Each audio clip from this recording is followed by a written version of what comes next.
Good afternoon बच्चों।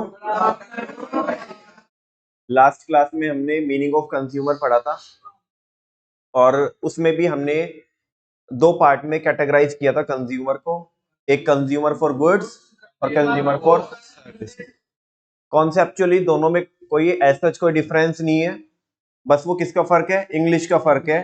Because goods के लिए कुछ अलग वर्ड्स यूज होते हैं और सर्विसेज के लिए अलग वर्ड्स यूज होते हैं। अगर हम बात करें कंज्यूमर फॉर गुड्स की, तो कंज्यूमर फॉर गुड्स कौन होता है बच्चों? बोलो, कंज्यूमर फॉर गुड्स कौन होता है? Any person who buys goods for consideration in which the consideration has been paid और promised or partly paid and partly promised or under any scheme of deferred. It also includes any user of such goods who uses such goods with the approval of buyer. However, it does not include any person who obtain goods for resale or commercial purposes. आपके जहन में आती है definition? उसके back and में वो ऐसे ऐसे शब्द क्यों लिखे, वो भी समझ में आ रहा ना सब कुछ? या मैं खुद ही खुश हो रहा हूँ कि हाँ नहीं समझ में आ रहा है? क्यों जैन साहब, आ रहा है ना समझ में? नहीं, नीचे वाली लाइन समझ में नहीं आई। ये तीनों तो आए ना, ये ऊपर तीन बुलेट और ये इसके ऊपर वाली लाइन, ये समझ में नहीं आई। क्यों पंडित जी, आए समझ में नहीं आया? थोड़ा बहुत? अच्छा, ऊपर का सारा आया, ये नहीं आया समझ में। चलो हाँ भाई वंश, पूरी समझ में आ गई? बाकी पीछे वर्मा जी, पूरी डेफिनेशन एकदम चंगा, बिल्कुल। हाँ जी भाई साहब, जैन साहब, बिल्कुल ठीक है। हाँ जी वर्मा जी, आगे आपको समझ में आ रहा है? चलो, वो कह रहे भाई साहब कह रहे कि एक बार ये वाला थोड़ा और बता दीजिएगा कि इसमें क्या है। It also includes any user of such good. Consumer हम उसको भी मानेंगे कंज्यूमर हम उसको भी मानेंगे, किसको? उस यूजर को। कौन से यूजर को? उस गुड के उस यूजर को जिसने उस गुड को यूज किया है। किसकी अप्रूवल से? बायर की अप्रूवल से। ग्लो एंड लवली मम्मी ने परचेज करी थी, लगाई पापा ने से, यूज की पापा ने, लेकिन किससे पूछ करके? मम्मी से पूछ करके। तो पापा भी कौन है? कंज्यूमर है। लेकिन अगर उन्होंने पूछ के नहीं लगाई है ना, उनको पहले पूछा नहीं, उनकी अप्रूवल नहीं ली मम्मी की, तो वो कंज्यूमर नहीं माने जाएंगे। ठीक है ना? किसी इंसान ने गुड्स को खरीदा है, हाउएवर के बाद की बात कर रहा हूं, किसी इंसान ने गुड्स को खरीदा है वापस से बेचने के लिए, यानी कि बिजनेस करने के लिए। जैसे शॉपकीपर होते हैं, शॉपकीपर तो वो क्या करते हैं, गुड्स को लेके आते हैं खुद कंजप्शन पर्पस के लिए या वापस से रीसेल करने के लिए। रीसेल करने के लिए। तो जिस इंसान ने गुड्स को खरीदा है रीसेल करने के लिए, या उससे कोई तो वो बिजनेस बनाएगा, कोई तो कमर्शियल एक्टिविटी करेगा, कमर्शियल एक्टिविटी जिसमें वो प्रॉफिट अर्न करेगा, तो उसको हम कंज्यूमर नहीं मानेंगे, है ना? जैसे क्या किया था, जो ब्यूटी पार्लर का एग्जांपल किसने दिया था? भाई साहब ने दिया था, ग्रंथ ने जो एग्जांपल दिया ब्यूटी पार्लर का, कि ब्यूटी पार्लर में वो जो उधर ब्यूटी पार्लर चलाती है ना, या कोई भी अगर सैलून चलाता है, तो वो अगर कोई प्रोडक्ट लेके आता है और वो जो प्रोडक्ट है वो प्रोडक्ट वो यूज करता है ना, रीसेल करने के लिए तो नहीं, वो यूज करता है, उनसे धंधा बनाता है, बिजनेस बनाता है, सही है सुनो? तो उस केस में वो कंज्यूमर नहीं माना जाएगा। इस चीज का एक एक्सेप्शन है, वो बाद में बताऊंगा अभी। ठीक है, इतनी बात समझ में आती है? फाइनली सेम चीज किसके लिए बच्चों? सर्विसेज के लिए। सर्विसेज के लिए आप बोल सकते हैं, मैं ना बोलूं तो केवल आप बोल सकते हैं। हाँ जी बोलिएगा।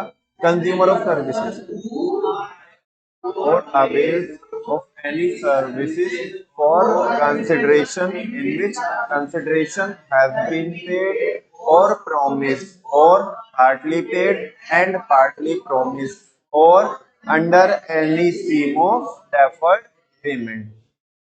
It also includes any beneficiary of such services who avails such services with the approval of hirer. However, it does not include any user,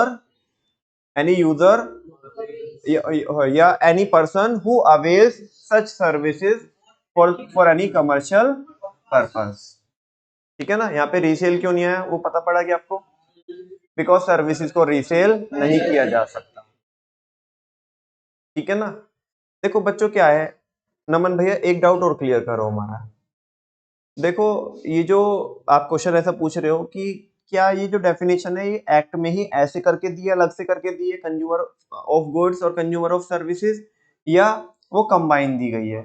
बच्चों वहां पे कंबाइन दी है, लेकिन अगर मैं इसी डेफिनेशन को कंबाइन करके पढ़ाऊंगा ना तुम्हें कुछ भी समझ में नहीं आएगा, कुछ भी समझ में नहीं आएगा, और मैशअप बन जाएगा, तुम और एंड में घूमते रहोगे बस। क्योंकि वो सारे वर्ड साथ में यूज करेगा, वो बोलेगा एनी पर्सन हु बाइज और हायर और अवेल्स ऑफ एनी गुड्स और सर्विसेज, वो ऐसे कंबाइन करके बोलेगा दोनों डेफिनेशन को, और तुम्हें समझेगा नहीं कि कौन सा वर्ड किसके लिए यूज हो रहा है। तो यहाँ पे आपकी कन्वीनियंस के लिए ये गुड्स के लिए और सर्विसेज के लिए कैटेगराइजेशन किया हुआ है। ठीक है ना। आई होप आपको कोई डाउट नहीं होगा। अब आगे चल सकते हैं, आज कुछ नए पॉइंट्स और पढ़ते हैं। हाँ जी, वो कह रहा था एक्सप्रेशंस बाइज एनी गुड्स, जो ये टर्म है buys any goods and hires और अवेल्स एनी सर्विसेज, ये जो दोनों टर्म है, ठीक है ना, कौन कौन सी, बाय एनी गुड्स और हायर और अवेल एनी सर्विसेज, ये जो दोनों टर्म्स है ये कहां पे यूज हुई है? ऊपर कंज्यूमर को एक्सप्लेन करने में ये यूज हुई है दोनों टर्म। कंज्यूमर को एक्सप्लेन करने के लिए वो जो डेफिनेशन में यूज की है ये दोनों टर्म। वो कह रहे हैं इंक्लूड, इसमें क्या क्या आएगा? अगर किसी ने गुड बाय किया है, अगर किसी ने गुड बाय किया है या सर्विसेज अवेल की है, इंक्लूड इसमें क्या क्या आएगा? ऑफलाइन और ऑनलाइन ट्रांजेक्शन। मतलब चाहे तो आपने ऑफलाइन बाय किया हो, चाहे तो ऑनलाइन बाय किया हो, चाहे तो आपने ऑफलाइन सर्विसेज ली हो, चाहे तो आपने ऑनलाइन सर्विसेज ली हो। बात समझ में आ रही है आपको? तो वो दोनों ही काउंट होंगे। और ये देखो ग्रीन कलर में है बच्चों, किसमें है? और तुम्हें समझता होगा कि ग्रीन कलर में क्यों लिखा है इसलिए, बताना क्यों? हाँ, ये अमेंडमेंट है। और पहले केवल केवल किसके लिए होता था? ऑफलाइन के लिए होता था। उसने अभी ऑनलाइन भी डाला है। क्या डाला है? ऑनलाइन भी डाला है। ठीक है ना। थ्रू इलेक्ट्रॉनिक मीन्स, अगर आपने किसी भी इलेक्ट्रॉनिक मीन्स से क्या किया है, परचेज किया है, अवेल किया कोई भी सर्विसेज, तो वो भी इसमें इंक्लूड होगी, है ना। और ऑफलाइन तो होती है। और बाय टेली शॉपिंग, या आपने क्या किया है, कोई टेली शॉपिंग, है ना, तो वो भी क्या किया, वो भी क्या होगा, इसमें काउंट होगा। कभी कभी बच्चों अगर ऐसा आपकी कभी ऐसे अनजाने में कभी 4 बजे और 5 बजे आपकी अगर पसर में आंख खुल जाए सुबह सुबह बिल्कुल, और आपको आप टीवी खोल लो, तो कभी कभी ऐसा आपको naptol.com का कोई तो आपको ऐड मिलते होंगे, और रात में दिन में वो चिंटी बजाती रहती है, चिंटू भी चिंटी जो भी है, ठीक है ना। कभी वो बेल्ट बेचते रहते हैं, कभी वो बेडशीट बेचते रहते हैं, कभी मिक्सर जूसर, ठीक है ना। अभी कीजिए फोन, है ना। हाँ बोलो। ये नंबर फ्लैश कर रहा होगा, इस पे क्या कीजिए, आप कॉल कीजिए, है ना। तो अभी ऑर्डर कीजिए तो आपको एक के साथ एक फ्री मिलेगा, ऐसा कुछ करके। वो जो आप क्या करते हो ओवर टेलीफोन या ओवर फोन कॉल, आप क्या करते हो, जो ऑर्डर करते हो बच्चों और फिर आपको प्रोडक्ट मिलता है, उसे बोलते हैं टेली शॉपिंग। क्या बोलते हैं? naptol.com इसका एक एग्जांपल है। तो इन्होंने बोला इसमें टेली शॉपिंग भी इंक्लूड होगी। ठीक है ना। अगर कोई बंदा डायरेक्ट सेलिंग करता है, आगे लिखा है और डायरेक्ट सेलिंग, अगर कोई बंदा क्या करता है, डायरेक्ट सेलिंग, डायरेक्ट सेलिंग समझते हो आप, कि बीच में इंटरमीडियरीज नहीं होते। जो मैन्युफैक्चरर है वो ही सीधा क्या कर रहा है, किसको बेच रहा है, कंज्यूमर को। तो इन्होंने स्पेसिफिकली बताया कि आपके माइंड में कोई कंफ्यूजन नहीं रह जाए, तो वो बोल रहा है कि जो बाय करते हो ना आप और जो अवेल करते हो सर्विसेज, वो अगर आपने टेली शॉपिंग के थ्रू किया है या डायरेक्ट सेलिंग के थ्रू किया है तो वो भी काउंट होगा। समझ में आ रही है? और साथ में ये सबसे खतरनाक है, और MLM, मल्टी लेवल मार्केटिंग, बहुत फेमस है ये MLM, मल्टी लेवल मार्केटिंग। ठीक है ना। अगर कोई MLM में काम कर रहा है, और वो भी वो समझता आप क्यों, MLM में क्या होता है कि उसमें लेट सपोज हमने कोई जैसे ओरिफ्लेम का मॉडल था ना, ओरिफ्लेम का मॉडल की हमने खरीदा, बाकी हमें क्या कराना है, दूसरों को भी खरीदी करवानी है। ठीक है ना। तो उसमें क्या रहता है, तो उसका कुछ रेफरल जो रहता है उसे MLM बोलते हैं, मल्टी लेवल मार्केटिंग। ठीक है ना।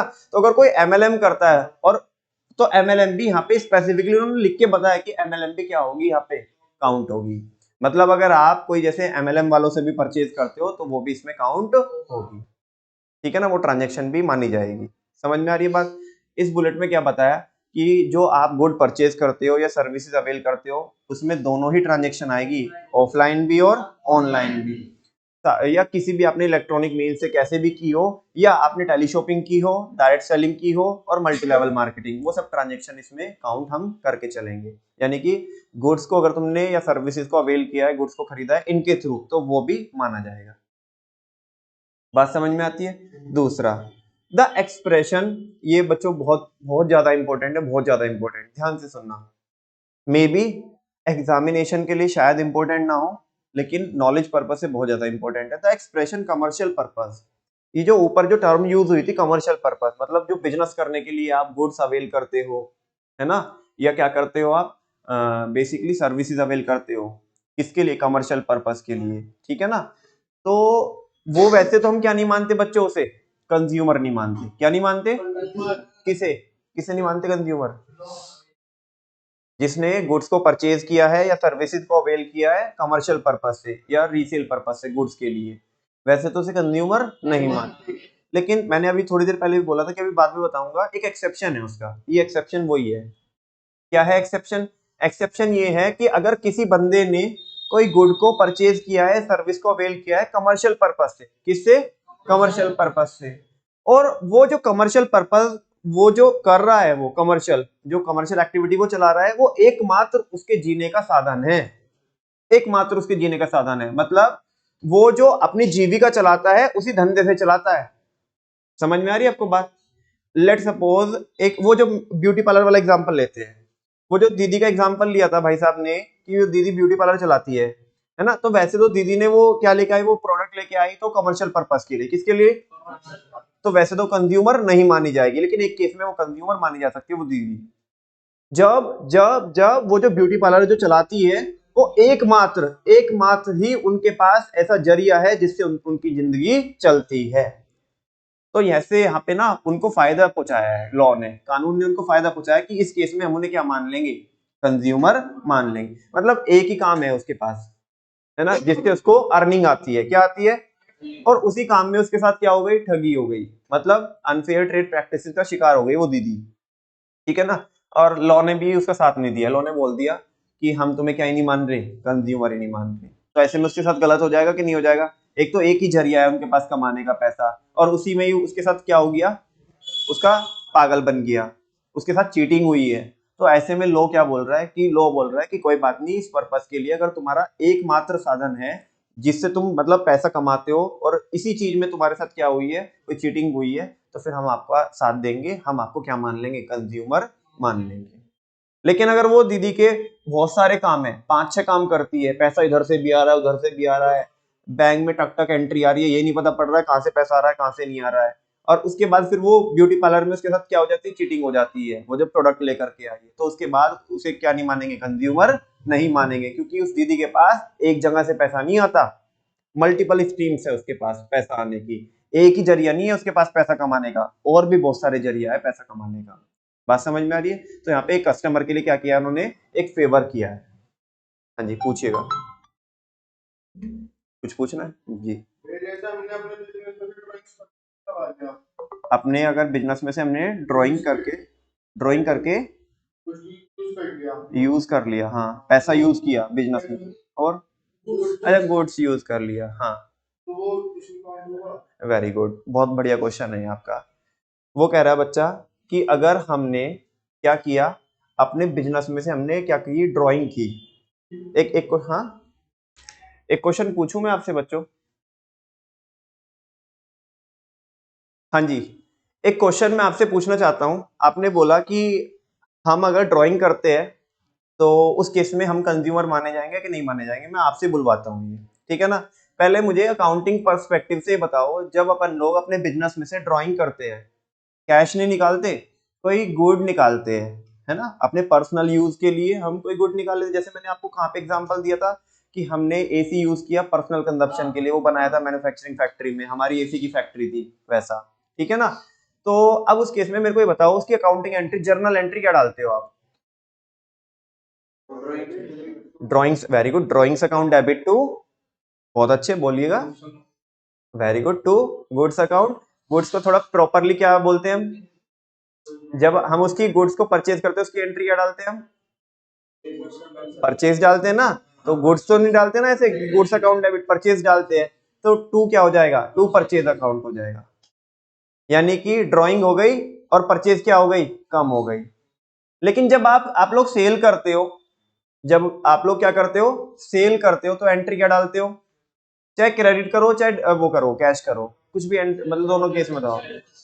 Sales account debit to cash account debit to sales account. वो समझ के एकदम से कह रहे कि गड़बड़ हो जाएगी, बीच में रुक गया। Cash account debit to sales account. यहाँ पे आपको क्या फील हो रही है इस वाली लास्ट वाली एंट्री में? कि कैश आ रहा है और सेल हो रही है, तो कुछ कंसिडरेशन आ रहा है या नहीं आ रहा है बाद वाले केस में? लेकिन जब आपने फर्स्ट वाले केस में आपने गुड्स अब निकाला पर्सनल पर्पस के लिए, कोई कंसिडरेशन आया? कोई प्रॉमिस आया? नहीं आया ना। कोई कैश आया? पार्टली पेड पार्टली प्रॉमिस आया? नहीं। कोई डेफर स्कीम में तुम पेमेंट करने वाले हो अपने बिजनेस को? नहीं करने वाले हो, क्योंकि आपने एंट्री ही क्या डाल दी? Drawing account debit to purchase account. आपने तो स्टॉक कम कर दिया और उधर ड्रॉइंग डाल दी, खर्चा डाल दिया। क्या डाल दिया? कंसिडरेशन तो कुछ आया ही नहीं बेटा। और जब कंसिडरेशन आया नहीं, यानी कि वो डेफिनेशन का ये वाला पोर्शन मिसिंग है। कौन से वाला? For consideration. ये वाला पोर्शन क्या है? ये वाला जो एस्पेक्ट है ये मिसिंग है। तो जब ये कंसिडरेशन है ही नहीं है, तो जब कंसिडरेशन नहीं है तो हम लोग क्या नहीं माने जाएंगे? कंज्यूमर नहीं माने जाएंगे। सिंपल। हम कहां पे नहीं जा सकते? कोर्ट में नहीं जा सकते, बिकॉज वहां पे कंसिडरेशन नहीं है। समझ में आई सबको बात? चलो बच्चों। हाँ जी, मैं आपसे कुछ पूछ रहा था क्या? मैं क्या पूछ रहा था आपको? वो तो मैं पूछ चुका हूं। उसके पहले हम किस बात पे चर्चा कर रहे थे? इस पॉइंट पे चर्चा कर रहे थे ना। हाँ जी। द एक्सप्रेशन कमर्शियल पर्पस, जो ये टर्म है commercial purpose, does not include, इसमें क्या नहीं आता है? Use by a person of good boat and use by him exclusively for the purpose of earning his livelihood. समझ में आया आपको? वो जो दीदी का ब्यूटी पार्लर वाला एग्जांपल दिया हमने, लेकिन ब्यूटी पार्लर का एग्जांपल कौन से वाला? जहाँ पे उनका सोल बिजनेस ही वो है जिससे पैसा आता है और कोई उनका धंधा नहीं है, by means of self employment. और वो भी किसमें? वो सेल्फ एम्प्लॉयमेंट होना चाहिए। क्या होना चाहिए? ऐसा नहीं कि उसने कोई तो बहुत प्रोफेशनल लोग हायर करके रखे हैं, ठीक है ना। जो ऐसे होते ना बड़े बड़े ब्यूटी पार्लर होते हैं कि जहाँ पे उनके बहुत सारे प्रोफेशनल जो आर्टिस्ट है जो क्या करते हैं? मेकअप करते हैं। तो वैसा उस केस में नहीं होगा। भाई उस केस में तुम खुद समझो, उस केस में उन्होंने प्रोफेशनल लोग रखे हुए हैं, तो उनको कोई प्रॉब्लम नहीं है।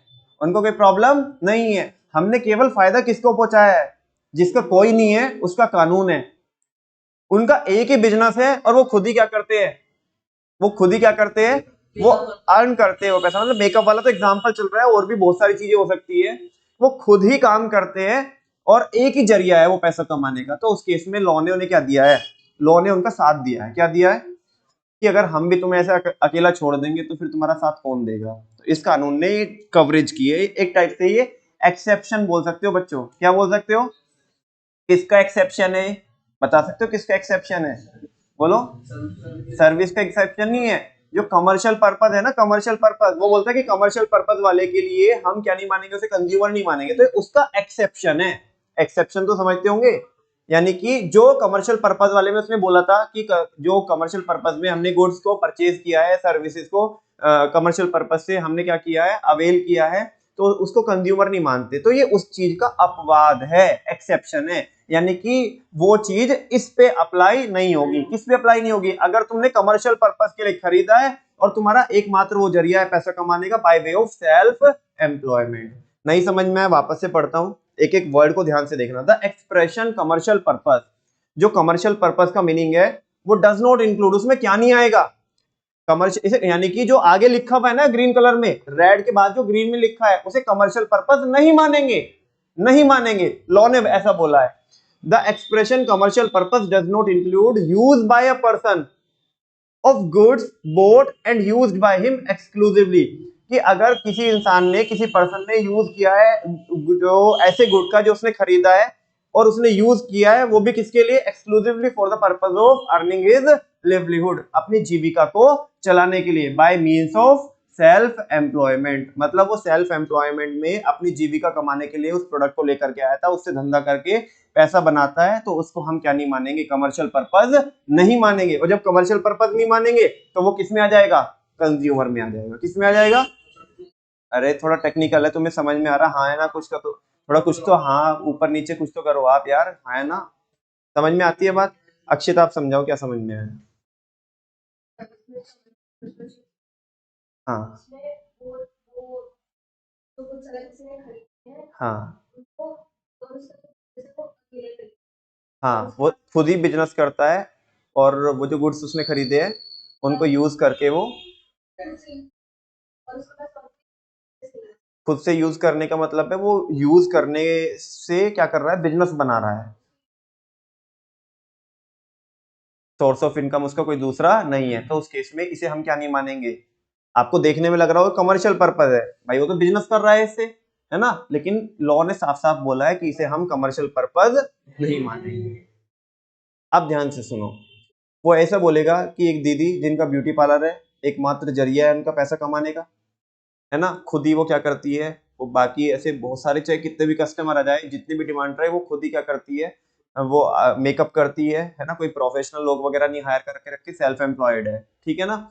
और उसने कोई प्रोडक्ट खरीदे, ठीक है, जिनको वो यूज करती है मेकअप करने में, और उन प्रोडक्ट में क्या हो गई, कोई दिक्कत हो गई, ठीक है ना, और अब वो क्या करना चाहती है, वो दीदी केस करना चाहती है, तो क्या कर सकती है कि नहीं कर सकती है, हाँ जी कर सकती है। क्यों, बिकॉज इस पर्पस के लिए उसे कमर्शियल पर्पस नहीं मानेंगे, क्योंकि उसका एकमात्र जरिया है वो पैसा कमाने का, एक ही सोर्स ऑफ इनकम है उसका, और वो भी सेल्फ एम्प्लॉयड।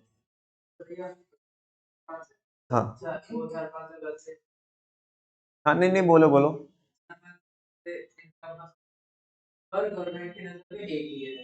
गवर्नमेंट की नजर में एक ही मतलब,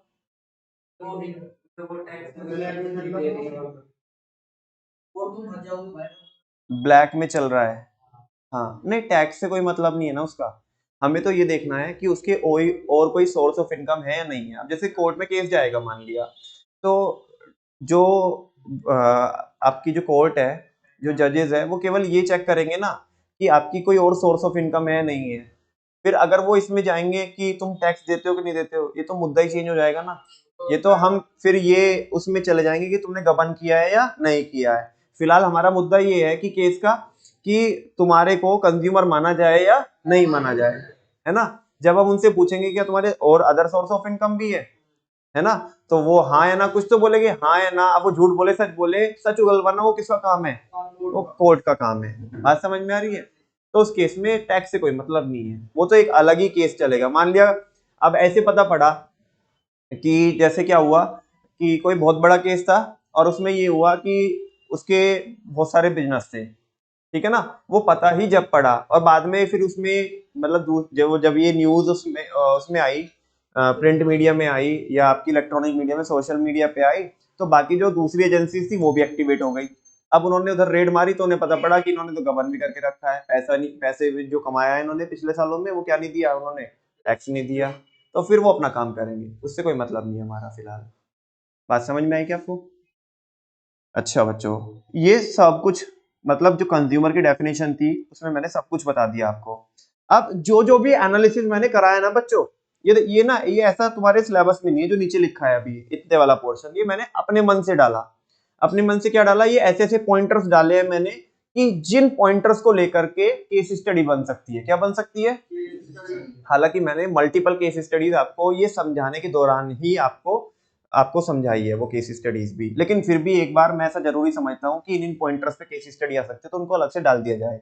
कह रहे following are not considered as consumer under the consumer protection act 2019। Consumer protection act 2019 के तहत इन कंडीशन में किसी भी बंदे को क्या नहीं मानेंगे, हम कंज्यूमर नहीं मानेंगे। In the case of a consumer of goods, goods के केस में any person who obtains good without any consideration, जिस इंसान ने गुड्स परचेज किया है वो भी विदाउट कंसिडरेशन, वो कौन नहीं है, कंज्यूमर।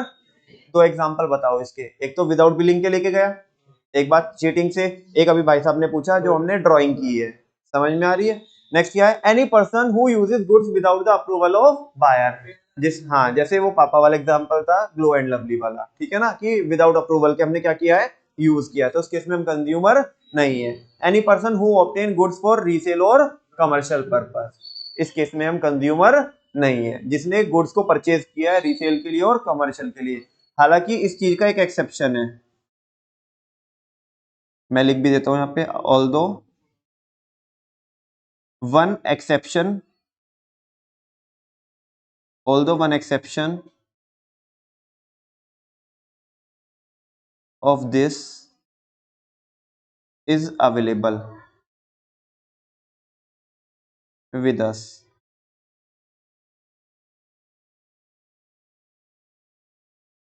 और ये स्टार मार्क मैंने लगा करके कहां पे लगा दिया, इधर लगा दिया।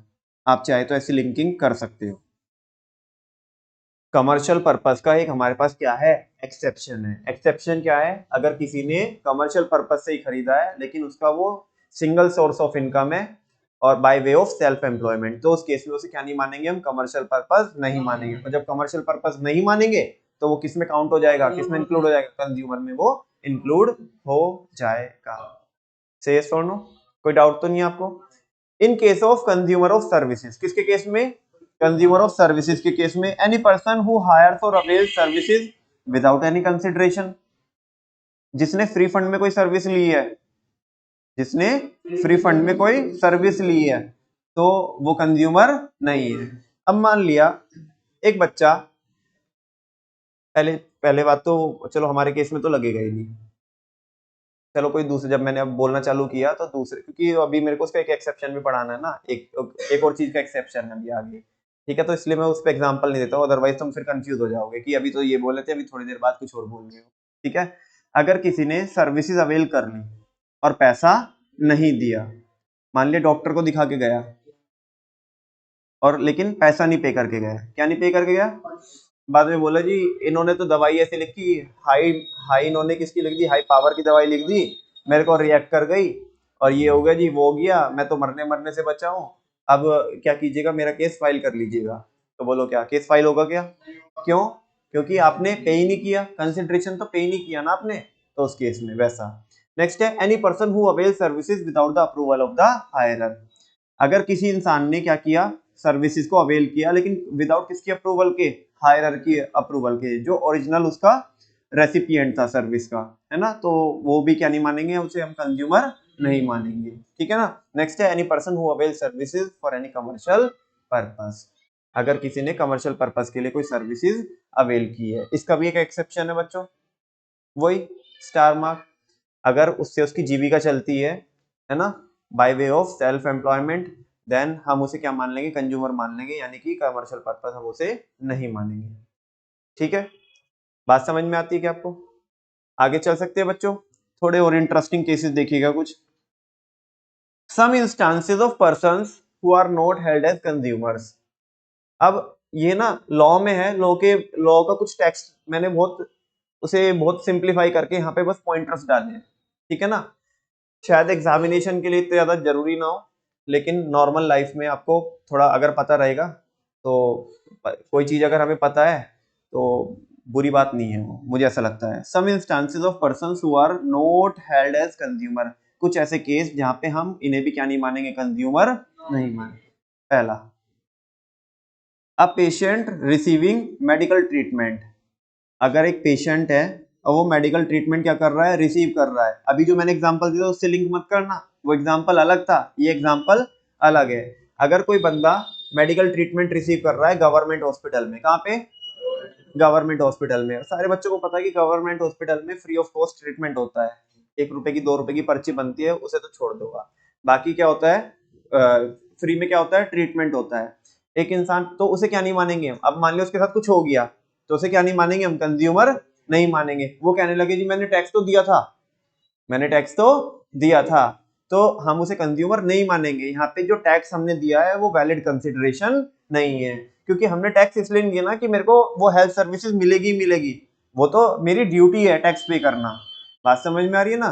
तो अब पेशेंट रिसीविंग मेडिकल ट्रीटमेंट, एक जो पेशेंट जिसने मेडिकल ट्रीटमेंट रिसीव किया है in a government hospital, even if he or she page the tax, चाहे भले ही उसने टैक्स पे किया हो, तो उसे हम क्या नहीं मानेंगे, कंज्यूमर नहीं मानेंगे।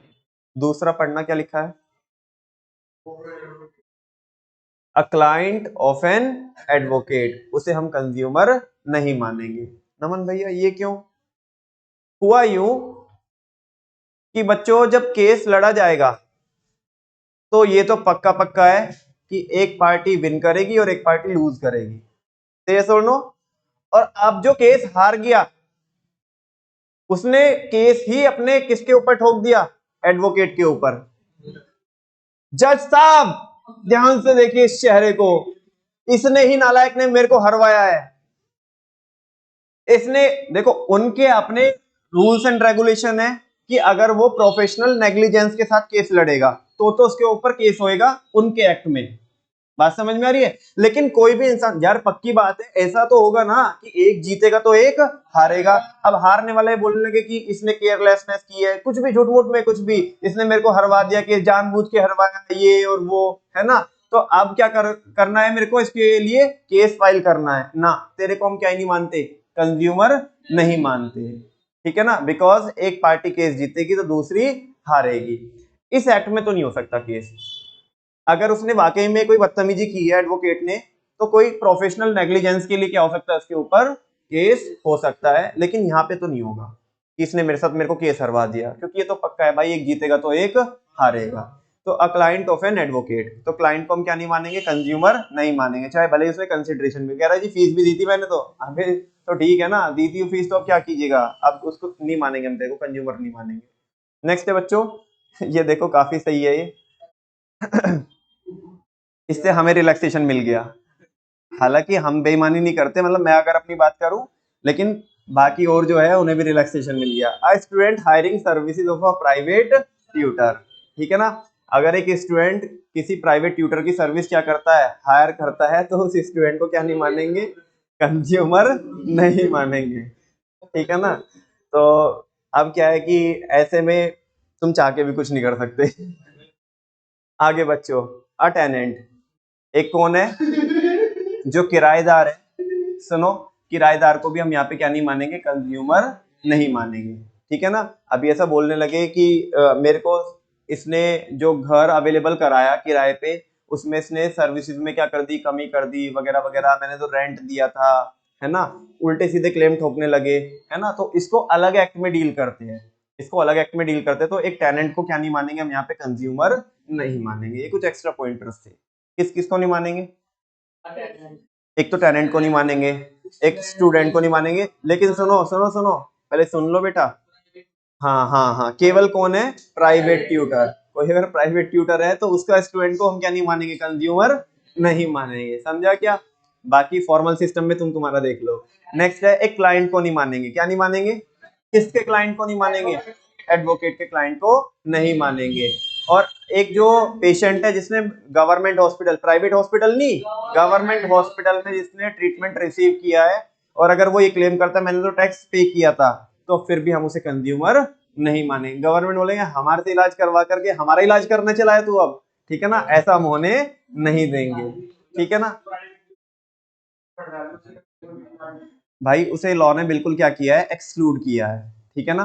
क्योंकि जो प्राइवेट ट्यूटर है उनका कोई ऐसा कोई रजिस्ट्रेशन नहीं होता। गवर्नमेंट उन्हें वैसे रिकॉग्नाइज नहीं करती कि कोई बॉडी से तुम्हें क्या लेनी पड़ेगी? कोई परमिशन लेनी पड़ेगी। जस्ट आपको क्या करना है, अगर आपका टर्नओवर क्रॉस करता है तो you have to take the GST registration. आपको बस क्या करना है? जीएसटी का रजिस्ट्रेशन लेना है अगर आपका टर्नओवर 20 लाख से ऊपर जाता है, ठीक है ना। वो केवल बस जीएसटी के लिए है, ठीक है ना। वो सारी सर्विसेज को मिला करके। समझ में आ रही है आपको बात? ठीक है, चलो। हाँ जी, बात समझ में आ रही है क्या बच्चों आपको? कोई डाउट तो नहीं है? आगे चल सकते हैं हम। आज हमने इसके पहले और क्या पढ़ा?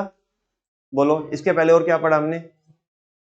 ना ना ना, दो हमने टर्म पढ़ी, एक बायस गुड्स और avail any services, include offline and online. Teleshopping भी आएगी, और आपका एमएल एलएमएल नहीं एमएलएम, मल्टी लेवल मार्केटिंग, और डायरेक्ट सेलिंग भी आएगी। क्या आएगी? डायरेक्ट सेलिंग भी आएगी। हाँ वो सब भी आएगा, ठीक है ना। क्योंकि ये एक्ट हमने शुरू में बोल दिया था, ई कॉमर्स पे भी लगता है। किस पे भी लगता है? ई कॉमर्स पे भी, ठीक है। नेक्स्ट बच्चों क्या है? नेक्स्ट हमने पढ़ा जो कमर्शियल पर्पज है। हम किस चीज को कमर्शियल पर्पज नहीं मानेंगे? अगर किसी ने गुड्स को यूज किया है है ना, कैसे यूज किया है कि उसी बिजनेस से रोजगार उसका उसी से चलता है और वो भी bye way of self employment, तो हम उसे कमर्शियल पर्पस नहीं मानेंगे। दो चीजें हमने ऊपर वो पढ़ी है कंज्यूमर की डेफिनेशन के बाद, और 4 पॉइंट हमने ये पढ़े और कुछ मैंने पॉइंटर्स आपको ये बताए थे, वो तो मैं ऑलरेडी बता चुका था। ये तो जस्ट आपको क्या कराया मैंने एक बार रिकॉल कराया कि इन पॉइंटर से केस स्टडी आ सकती है जो हमने ऑलरेडी उसको पढ़ाते वक्त ही कवर अप कर लिए थे। मुझे बताओ बात समझ में आती कि नहीं आती आपको? आगे चल सकते हैं बच्चे लोगों? हाँ जी, नेक्स्ट है बच्चों, ध्यान से देखना। नेक्स्ट टॉपिक है who can file a complaint और हु इज कंप्लेनेंट। दोनों चीज एक ही तो है, कौन कंप्लेंट फाइल कर सकता है और who is complainant.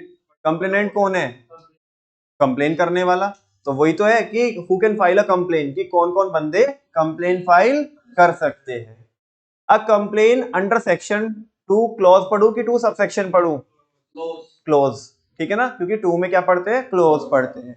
A complain under section 2 clause 5 of the consumer protection act 2019 before the appropriate consumer forum. Appropriate मतलब पहले भी बताया था आपको, क्योंकि अलग अलग कोर्ट की अलग अलग ज्यूरिसडिक्शन होती है, मतलब उनका जो स्कोप होता है अलग अलग होता है। अभी आप 1 रुपए का केस लेकर के कहाँ पे पहुंच जाओगे? स्टेट कमीशन में पहुंच जाओगे, तो वो नहीं लेंगे। समझ में आ रही ना? एक कोई कह रहा था क्राइटेरिया रहता है ना, तो वो कह रहे हैं कि एप्रोप्रिएट कंज्यूमर फोरम के सामने आप केस कौन कौन फाइल कर सकते हैं? सेक्शन 2 क्लॉज 5 के according can be filed by a consumer, या तो वो कौन हो? कंज्यूमर। अब तुम देखना कंज्यूमर की डेफिनेशन को और इस वाले टॉपिक को मिक्स करके केस स्टडी बनती है।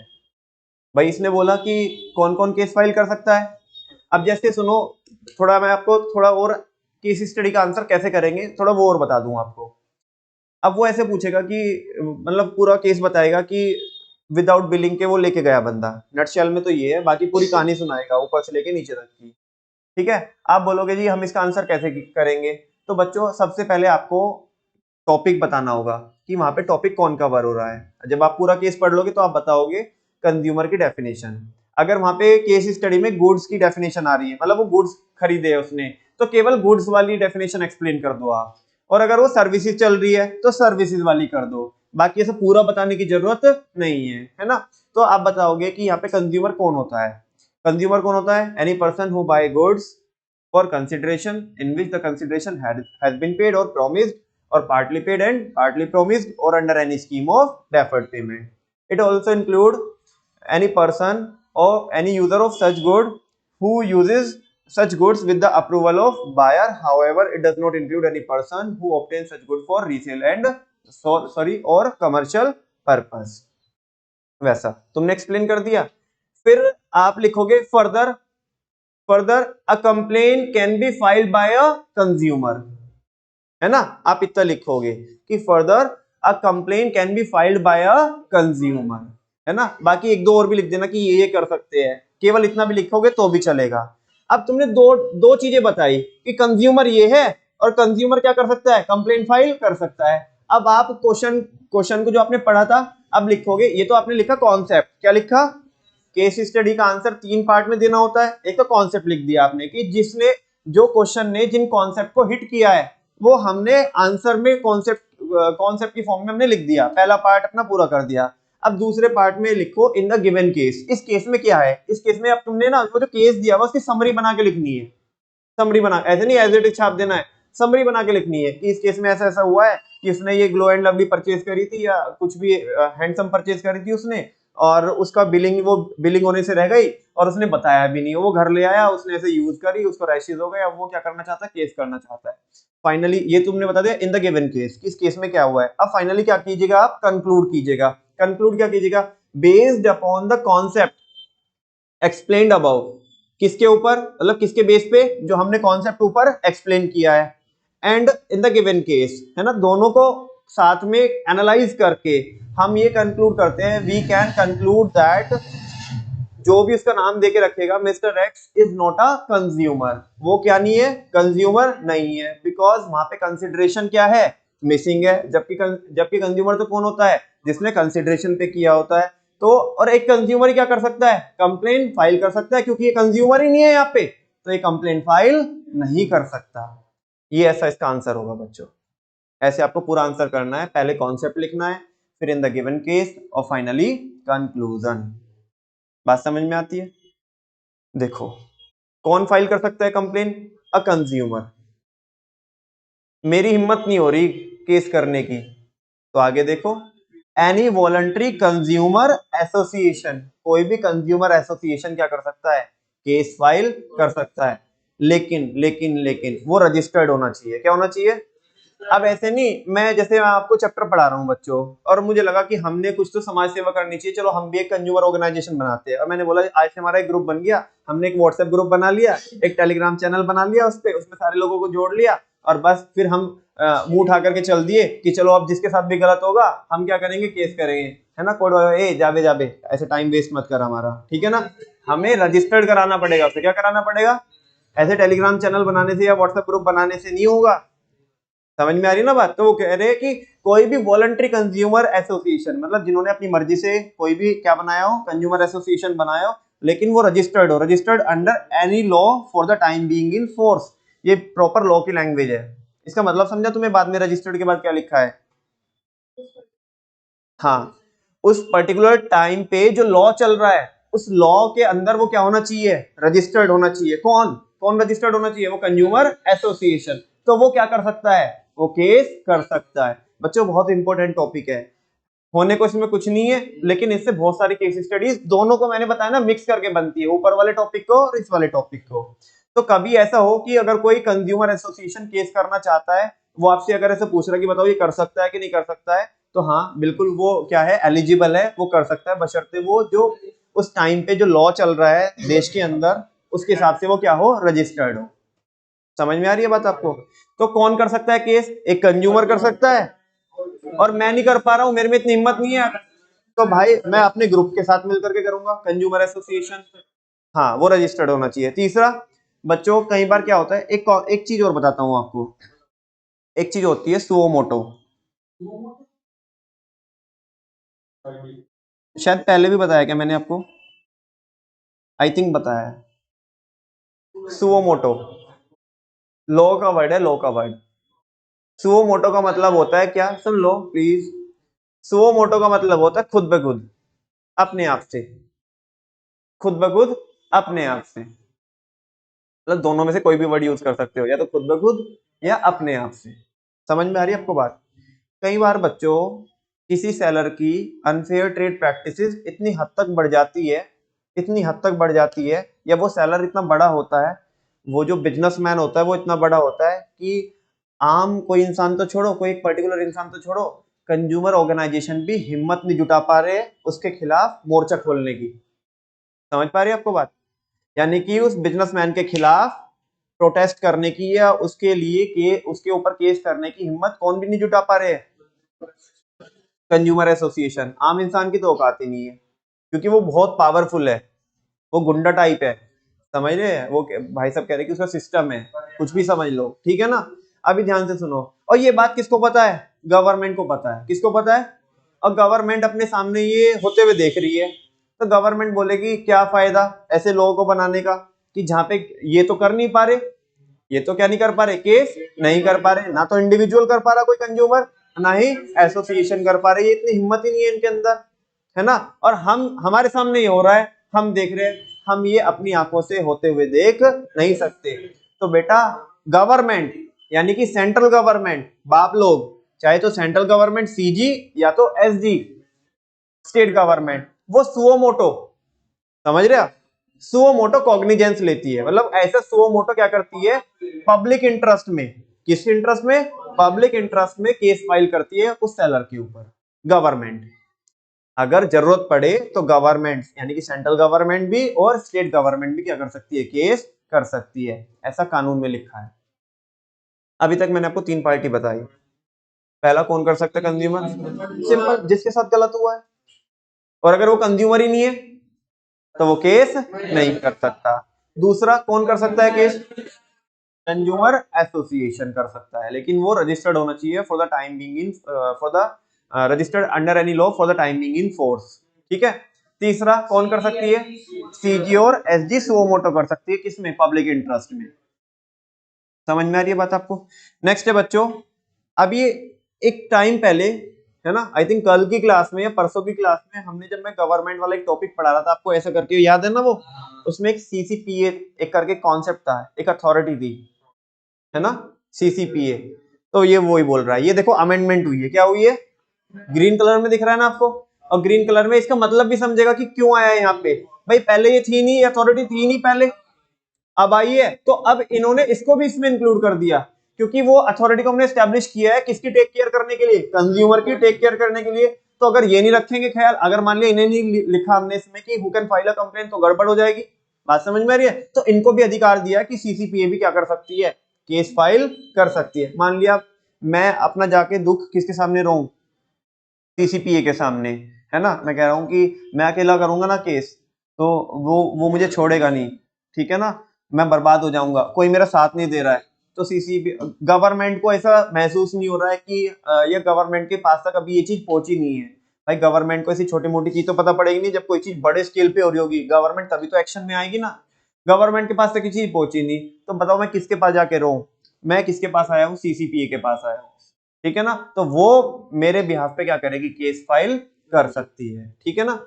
द सेंट्रल अथॉरिटी, जो सेंट्रल अथॉरिटी हमने स्टैब्लिश की है, यानी कि central consumer protection authority establish under section 10, मतलब इसकी जो स्थापना होती है सीसीपीए की, वो कौन से सेक्शन में होती है, सेक्शन मतलब सेक्शन 10 बताता है, सेक्शन 10 ये बताता है कि एक अथॉरिटी स्टैब्लिश की जाएगी या की गई है, वो उसका नाम क्या है, CCPA, central consumer protection authority. तो वो क्या कर सकती है, वो भी केस फाइल कर सकती है, ठीक है। अच्छा, नेक्स्ट है बच्चों, अगर एक कंज्यूमर नहीं कर पा रहा है, तो और भी ऑप्शन है, बहुत सारे कंज्यूमर मिल करके कर दो on behalf of one consumer. मान लिया, सुनो, जिनका सेम इंटरेस्ट हो, क्या हो, तुमने भी उससे प्रोडक्ट खरीदा, तुम सारे लोगों ने प्रोडक्ट खरीदा, तुम्हारे साथ तो गलत नहीं हुआ, लेकिन इसके साथ गलत हुआ है ना, तो तुम सारे लोग मिल करके इसके बिहाफ पे, जिसके साथ गलत हुआ है, तुम सारे लोग मिल करके क्या कर सकते हो, केस कर सकते हो, कंप्लेन कर सकते हो, केस फाइल कर सकते हो। बच्चे लोगों, इसका ऐसा भी प्रावधान होता है कंपनीज एक्ट में, अलग चीज के मतलब अलग मसले में होता है। इसको जब ऐसा होता है ना कि जब बहुत सारे लोग मिल करके, बहुत सारे लोग त्रस्त होते हैं किसी चीज से, है ना, परेशान होते हैं, बहुत सारे लोग मिल करके एक साथ केस करते हैं, उसे बोलते हैं बच्चों क्लास एक्शन। क्या बोलते हैं, क्लास एक्शन। क्या बोलते हैं। अब देखो क्या होगा कि अलग अलग जगह पे अलग अलग लोग क्या करेंगे, केस फाइल करेंगे पर्टिकुलर एक सेलर के लिए। तो मुझे बताओ कोर्ट का बर्डन बढ़ेगा कि नहीं बढ़ेगा। यार तुम एक ही चीज के लिए सारे लोग क्या कर रहे हो, बैंड बजा रहे हो, उधर जुडिशरी पे भी क्या डाल रहे हो तुम, प्रेशर डाल रहे हो, वो वैसे ही ओवर बर्डन है। तो एक काम कीजिए, तुम सारे लोग इकट्ठे हो जाओ, तुम सारे लोग, लो ऐसा कह रहा है, तुम सारे लोग इकट्ठे हो जाओ, अलग अलग जगह क्या ना डालो, आप कंप्लेन ना डालो, अलग अलग कोर्ट में क्या ना करो, कंप्लेन रजिस्टर ना करो, तुम्हारे तुम्हारे तुम सबके बिहाफ पे या किसी एक के बिहाफ पे क्या कर लो, तुम एक बंदा ही क्या कर देगा, कंप्लेंट डाल देगा और हम उसकी हियरिंग करेंगे। बात समझ में आ रही है, इसे बोलते हैं क्लास एक्शन। क्या बोलते हैं। एक एग्जांपल देता हूं आपको, एक आपने मूवी देखी होगी बत्ती गुल मीटर चालू, देखी आपने, शाहिद कपूर की, हाँ वो बिजली का बिल। तो वो ये वही है, वो ये जो पॉइंट है ना, ये वही है। वो क्या होता है, पहले वो एक एक के साथ गलत होता रहता है, कोई बोल नहीं, वो जो कंपनी है आई थिंक उसका नाम एसपीडीएल है, एसपीडीएल उस कंपनी का नाम, ठीक है ना। तो वो उसके खिलाफ कोई बोलते नहीं है, एक एक के साथ गलत होता रहता है तो वो बोलते नहीं है ना। और फिर जब बाद में वो मजबूर हो जाते हैं, वो बोलता है कि अब तक तो हुआ था या नहीं हुआ था, अब जिसकी भी समस्या है ना, हम जाके इतने बजे वहां पे मिलेंगे, सब ला करके अपनी कंप्लेन हमें दे, हम सबके बिहाफ पे क्या लड़ेंगे, केस लड़ेंगे। बात समझ में आ रही है ना, ये वही चीज है, देख लो। वन और मोर कंज्यूमर, एक या एक से ज्यादा कंज्यूमर कर सकते हैं complain on behalf of numerous consumers, बहुत सारे लोगों के बिहाफ पे एक या एक से ज्यादा लोग कर सकते हैं।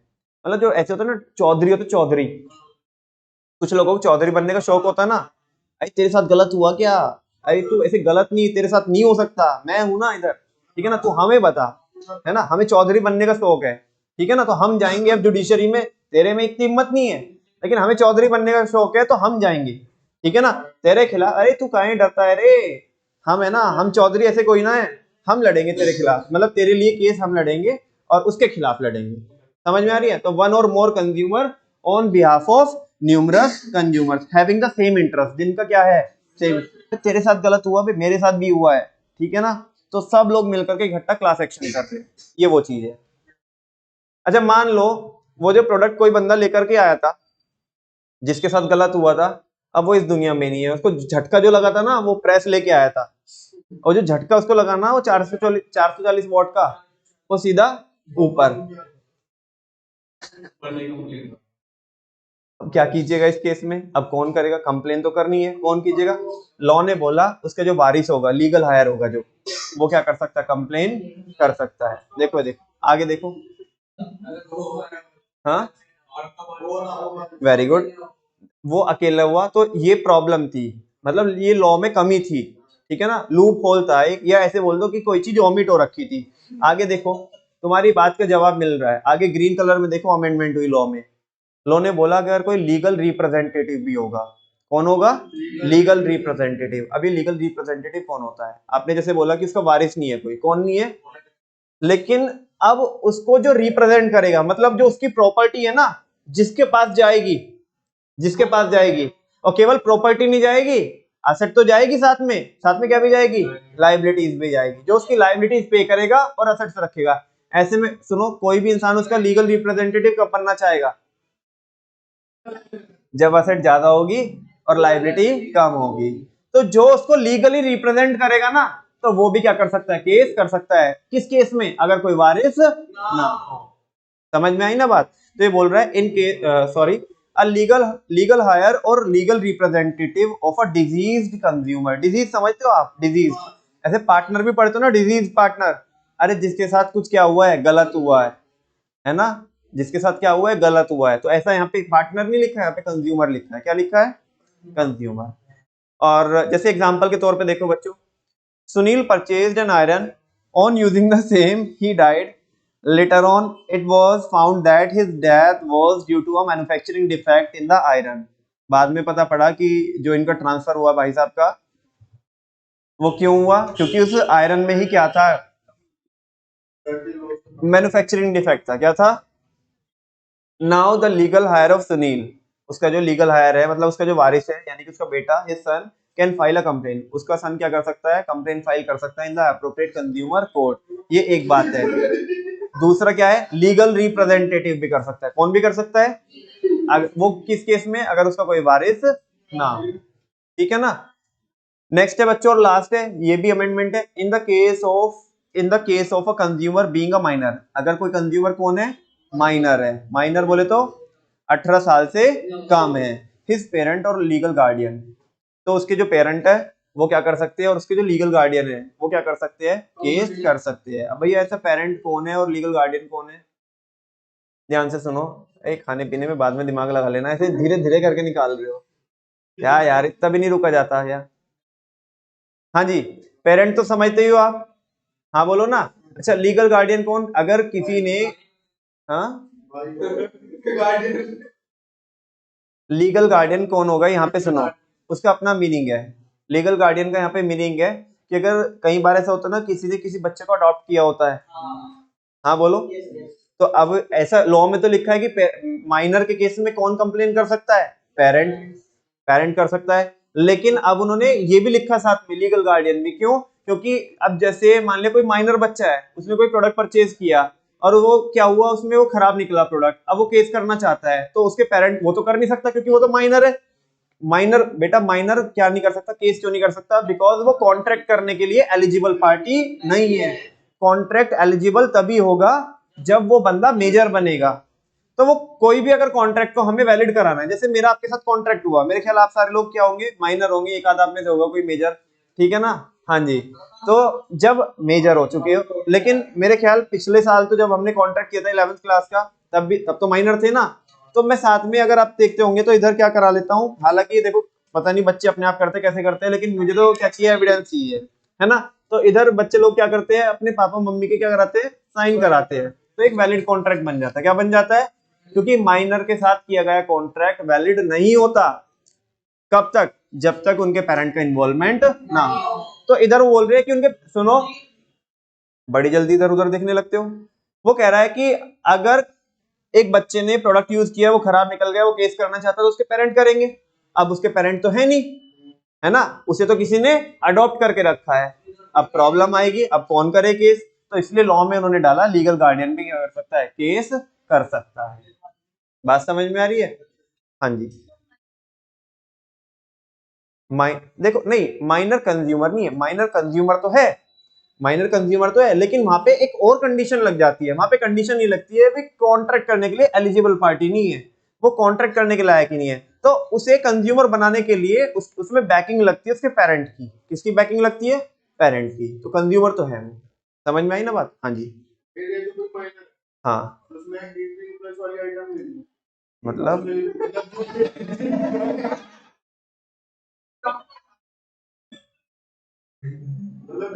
चलो ठीक है। नहीं, दरअसल क्या है ना, मैं एकदम से फ्लो कुछ और ही चल रहा था, तुमने कुछ और ही पूछ लिया, तो मैं उसे एकदम कैच नहीं कर पाया। चलो बोलो आप। हाँ हाँ, देखो वो कंप्लेन कर सकता है। सुन लो पहले, सुन लो। वो कंप्लेन कर सकता है कि पहली बात तो क्या है कि उसने क्या किया ना, वो एक बस एक बेस पे तो बोल सकते हो आप, एक बेस पे बोल सकते हो कि उसके लिए वो अलाउड नहीं था वो प्रोडक्ट यूज करना, लेकिन उसने किया, है ना?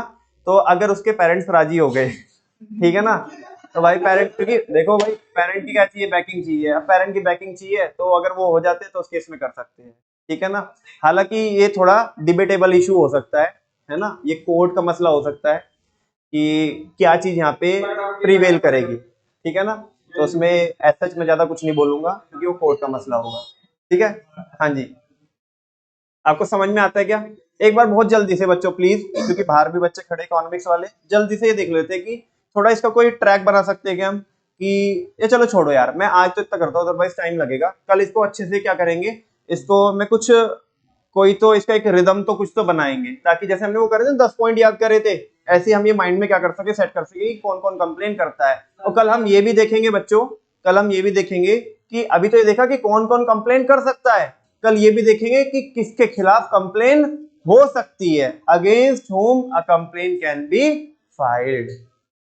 समझ में आई बच्चों बात? थैंक यू वेरी मच, बाकी कल करेंगे। एक सेकंड।